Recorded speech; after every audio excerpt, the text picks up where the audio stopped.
السلام علیکم ورحمۃ اللہ علیہ وبرکاتہ۔ وعلیکم السلام۔ ڈاکٹر صاحب کیسے ہیں آپ؟ اللہ کا بڑا احسان ہے، آپ کی دعا ہے صابر رضا۔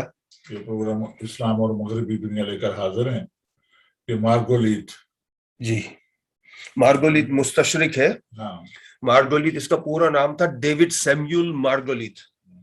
یہ 17 اکتوبر 1858 میں لندن میں پیدا ہوا تھا جی اور اس کا انتقال تقریباً 1940 میں ہوا تھا، مارچ میں۔ جی 81 سال کی عمر اس نے پائی تھی۔ 1889 سے 1937 تک یہ آکسفورڈ یونیورسٹی میں عربی کا پروفیسر تھا، اچھا برطانیہ میں۔ جی اسے عربی، فارسی، ٹرکش اور دوسری کئی زبانوں پر عبور حاصل تھا۔ جی اس نے 1887 میں ارسطو کے شعریات کے اس عربی ترجمے کا انکشاف کیا جسے متن بن یونس نے لکھا تھا۔ جی کچھ مستشرق ایسے بھی ہیں صاحب رضا جنہوں نے ہماری بڑی بڑی پرانی کتابیں جو دفن ہو گئی تھیں ان کو نکالا ہے باہر۔ جی اگر انہوں نے یہ تحقیقیں نہ کی ہوتی، یہ اتنے تحقیق کے دیوانے تھے، تو وہ کتابیں ہم تک پہنچتی نہ۔ تو یہ بھی ایک ان کا بڑا احسان ہے، یہ اس سے میں کوئی شبہ نہیں ہے۔ 1893 میں اس نے قصیدہ بردہ شریف ہے نا، اس نے 1893 میں اس کے حوالے سے ایک مقالہ لکھا اور عربی مخطوطات کو ایڈٹ کر کے انہیں شائع کیا، جی اور اس کے لیے اس کی کوششیں ہمیشہ یاد رکھی جائیں گی، جی اس میں کوئی شک نہیں ہے۔ لیکن اسلام اور محمد عربی صلی اللہ علیہ وسلم کے حوالے سے جو اس کی تحریریں ہیں وہ اس کے تعصب، علم کی فقدانیت اور تحقیق کے اصولوں سے انحراف کی دلیل ہے۔ جی مارگولیت کی چند کتابیں ہیں اور ان کے نام جو ہیں وہ ہمارے ریفرنس میں چلیں گے جب پروگرام ختم ہوگا۔ یہ چرچ آف انگلینڈ کے لیے بھی کچھ دیر اس نے پادری کی حیثیت سے خدمات دی ہیں۔ یونیورسٹی آف آکسفورڈ میں 1889 سے 1937 تک تو یہ پروفیسر تھا عربی کا۔ اس کی تعلیم ونچسٹر کے علاقے میں ہوئی تھی، جہاں وہ ایک ریسرچر اور عالم کے طور پر رہا۔ سوال یہ پیدا ہوتا ہے، ہمیں یہ دیکھنا ہے کہ مارگولیت سے تقریباً 50 سال پہلے ولیم میور نے اسلام اور پیغمبر اسلام کے حوالے سے جو زہر اگلا تھا اس کا جواب مولانا کیرانوی اور سر سید نے دیا تھا۔ اچھا، سوال یہ پیدا ہوتا ہے کہ 50 سال بعد، جو کہ مارگولیت کا زمانہ ہے ولیم میور کے بعد کا، تو کچھ تو تبدیلی آئی ہوگی، تحقیق کے میدان میں کچھ نئے اصول، کچھ نئے ضابطے بنے ہوں گے اسلام کے حوالے سے، مگر افسوس کہ ایسا کچھ نہیں ہوا 50 سالوں میں۔ مارگولیت نے اسلام پر بہت کچھ لکھا اور اس کی شہرت کی وجہ اس کی کتاب ہے محمد اینڈ دا رائز آف اسلام، جو 1905 میں شائع ہوئی اور مغرب میں اس کتاب کی خوب پذیرائی ہوئی۔ دوسرا اس نے ایک مقالہ لکھا تھا the origins of Arabic poetry, عربی شاعری کی بنیادیں۔ یہ مقالہ 1925 میں the journal of the Royal Asiatic Society نے شائع کیا۔ ولیم میور جو ہے اس کو دیکھا جائے تو اس نے وحی کے معاملے میں مرگی کے دوروں کی بات کی تھی کہ وہ وحی نہیں آتی تھی، نعوذ باللہ، مرگی کا دورہ تھا۔ اور مارگولیت نے اپنی کتاب میں لکھا ہے کہ ہم نے جو بات دیکھ لی ہے جس کی بنا پر ہم یقین کرتے ہیں کہ بعض اوقات مرگی کے دورے پڑتے تھے، مگر بعد میں وابستہ واقعات سے پتہ چلتا ہے کہ بعد میں دورے مصنوعی تھے۔ یعنی ایک کہتا ہے کہ مرگی کے دورے، دوسرا کہتا ہے کہ وہ مصنوعی تھے، یعنی فیک تھے، جان بوجھ کے کیا گیا ایسا۔ یعنی یہ تعصب کی انتہا۔ یعنی مارگولیت نے ایپیلیپسی کی بات کی ہے جس کے شروع کے ابواب، یعنی شروع میں نے اس کی کافی تحقیق کی، مگر یہ ساری کی ساری چیزیں یہ بتاتی ہیں کہ کس طرح اس زمانے میں اسلام کے خلاف زہر اگلا گیا۔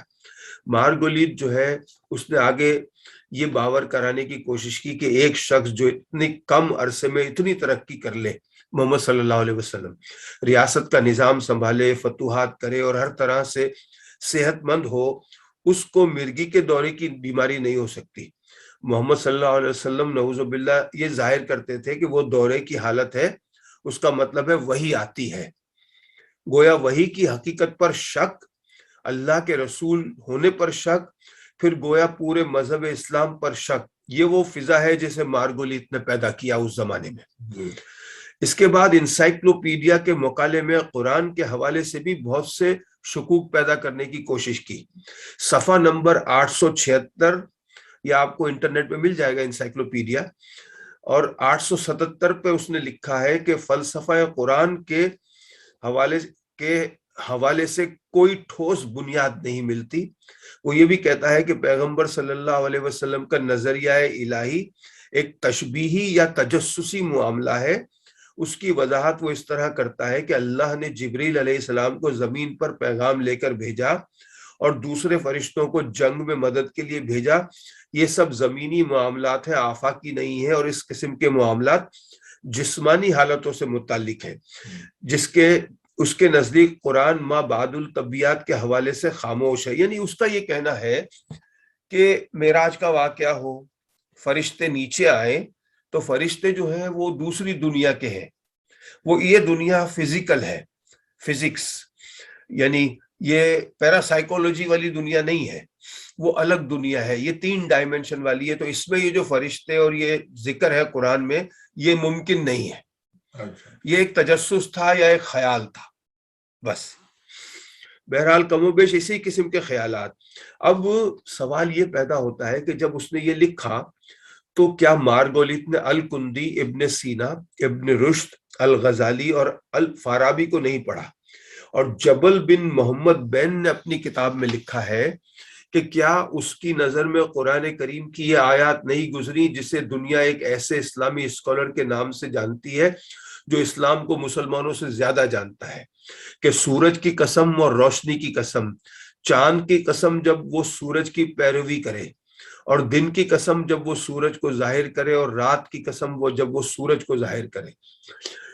تو بہرحال یہ اس کے حوالے سے کافی جو ہے تحقیقات ہوئی ہیں. مارگولیت کی کتاب کے صفحہ نمبر 60 سے 70 تک کا خلاصہ جو ہے وہ یہ ہے کہ بت پرست اور توہم پرست تھے, مشرکانہ رواج ان کی زندگی میں تھے, اور کچھ بچوں کے نام بتوں پر رکھے گئے تھے, یعنی اسلام کی غلط تصویر.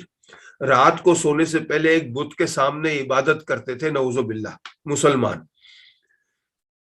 اور اس کے بعد مارگولیت کو یورپ میں اسلام کا اسکالر مانا جاتا ہے, لائبریریز میں اس کی کتابیں موجود ہیں. ہمارے نوجوان جب یہ کتابیں ریفرنس کے طور پر پڑھیں جو اسلامک اسٹڈیز کے لیے جاتے ہیں تو پھر ان کا کیا حشر ہوگا. ڈاکٹر محمد مصطفیٰ ہدارہ نے مارگولیت کے حوالے سے ایک تنقیدی مقالہ لکھا ہے جس کا اردو ترجمہ ڈاکٹر محمد ثناء اللہ ندوی نے کیا ہے, جن کا تعلق مسلم یونیورسٹی علی گڑھ سے ہے. اور انہوں نے اس کے بارے میں جو اس کی رد لکھی ہے کہ کہاں کہاں مارگولیت جو ہے اس نے غلط قسم کی باتیں کی ہیں, اور کہاں اس نے جو ہے اسلام کی تصویر کو غلط انداز میں پیش کیا ہے. مارگولیت نے یہ سمجھتے ہوئے کہ آفاق اور اسیم سے مراد شاعر ہیں, جہاں آفاق اور اسیم کا ذکر آیا اسلامک میں, تو اس نے مندرجہ ذیل آیت سے یہ استدلال کیا ہے کہ اس آیت میں استثناء ہے, یعنی ایک آیت ہے قرآن کی کہ شاعروں کی پیروی گمراہ لوگ ہی کرتے ہیں, کہ آپ نہیں دیکھتے کہ وہ ہر وادی میں بھٹکتے رہتے ہیں, اور وہ سب کہتے ہیں جو نہیں کرتے مگر وہ لوگ جو ایمان لائے اور اچھے کام کیے اور اللہ کا کثرت سے ذکر کیا اور ظلم سہنے کے بعد غالب ہوئے, اور ظالموں کو جلدی معلوم ہو جائے گا کہ ان کا حشر کیا ہوتا ہے. مارگولیت کے نزدیک اگرچہ استثناء شعراء پر منطق نہیں ہوتا تو پھر کس پر منطق ہوتا ہے. اب اس میں اس آیت کو لے کر ہمارے بہت سے مسلمان جو تھے انہوں نے بھی شاعروں کے حوالے سے بہت سی باتیں ایسی کی کہ شاعری غلط ہے یا شاعری نہیں ہونی چاہیے, مگر یہاں پر بات یہ تھی کہ اس زمانے میں آپ دیکھیں عربوں میں اور شاعری کا بڑا رواج تھا, بڑے بڑے شاعر تھے اسلام سے پہلے عرب میں, اور خانہ کعبہ کی دیوار پر باقاعدہ ہر سال مشاعرہ ہوتا تھا, اور اس مشاعرے میں جس شاعر کا کلام سب سے زیادہ اچھا ہوتا تھا وہ پورے 1 سال کے لیے خانہ کعبہ کی دیوار پر لٹکا دیا جاتا تھا کہ یہ شاعر اس سال کا ہے, پوئٹ آف دا ایئر. صاحب علم لوگ تھے, جیسے ابو جہل کو بھی ابو الحکم نام ہے نا, تو پھر تو یہ شاعری میں تھے. تو یہاں ان شاعروں سے یہاں مراد یہ ہے کہ جو غلط شاعر ہیں, جو کہ ایسی شاعری کرتے ہیں جو فحاشی ہو یا فتنہ پیدا کرے, ان سے دور رہنا ہے. اب علامہ اقبال بھی شاعر ہے, تو ایسے تو اور شاعری میں تو نعت بھی ہے, قصیدہ بردہ شریف بھی ہے, امیر خسرو بھی تو اس طرح کی غلط فہمیاں جو ہے نا انہوں نے پیدا کی. بہرحال مسلمانوں کو چاہیے کہ ان کے بچے جب ایسے لوگوں کی کتابیں اسلام کے حوالے سے پڑھیں لائبریری میں, انہیں بہت ہوشیار ہونے کی ضرورت ہے.